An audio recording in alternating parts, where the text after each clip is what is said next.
In the personal story segment tonight, holding Hillary Clinton to account. Senator Rand Paul has been aggressively pursuing that.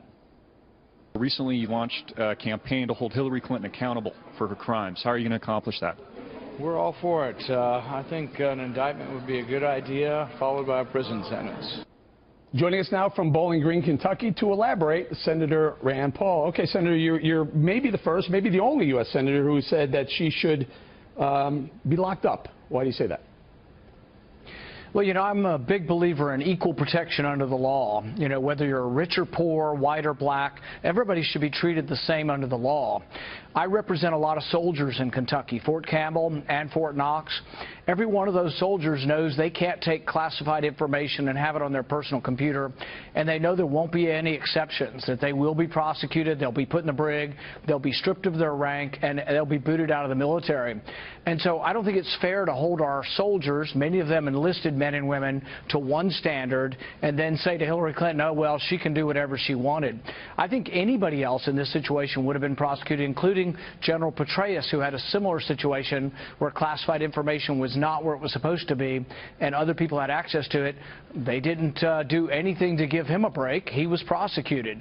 And so, no, I think it's very unfair that Hillary Clinton wasn't prosecuted. And this is one among several reasons why I think that really her dishonesty should preclude her from really being considered for Commander-in-Chief. Senator, why do you think FBI Director James Comey did not recommend her for indictment to the DOJ?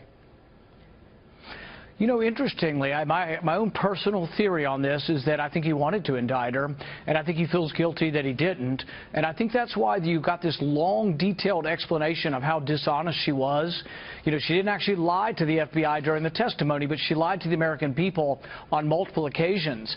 And he pointed this out in specific detail. And the FBI doesn't have to do that. So my sort of personal theory is that Comey feels a little guilty about not indicting her, so therefore he spelled out for the American people, so at least the voters can find out that she did lie many, many times to the public about whether or not she had classified email out there. You know, one of the classified emails that Judge Napolitano has pointed out was the schedule for Ambassador Stevens in the last 2 days of his life. You can understand why, you know, Ambassador Stevens wouldn't have wanted the jihadist to know where he was, when he was, and why that was inexcusable that Hillary Clinton would put that out there and not put it in a secure place. Do you think intent mattered? I mean, we had been hearing up until the Comey decision that intent didn't matter. So it didn't really matter if she intended to send a classified or receive classified. It mattered that it actually happened. Apparently, Comey says intent mattered in this case. You know, there's sort of a technical legal detail, but a lot of laws you have to have intent. This particular law, you have to show gross negligence. So you don't have to show intent. You could just be extremely careless. Wasn't she? Yeah, that's right. Wasn't she? Yeah. That's exactly what Comey said she was, extremely careless. And so for many of us who aren't lawyers but do believe that words mean something, how is extremely careless different than grossly negligent? So yes, I think she did violate the statute, but more importantly, she showed that her convenience was more important than national security, and that to me is inexcusable and goes to a great deal of her judgments that I think show her not fit to be president. Well, you know, you say the term is above the law. Is she above the law? I think often the Clintons appear to be. For example, Bill Clinton made millions of dollars giving speeches that had business before the Secretary of State. So one business wanted to sell electronics to Iran in violation of the sanctions. Bill Clinton got $750,000 from them. At the same time, Hillary Clinton was deciding whether or not she would let them sell things to Iran.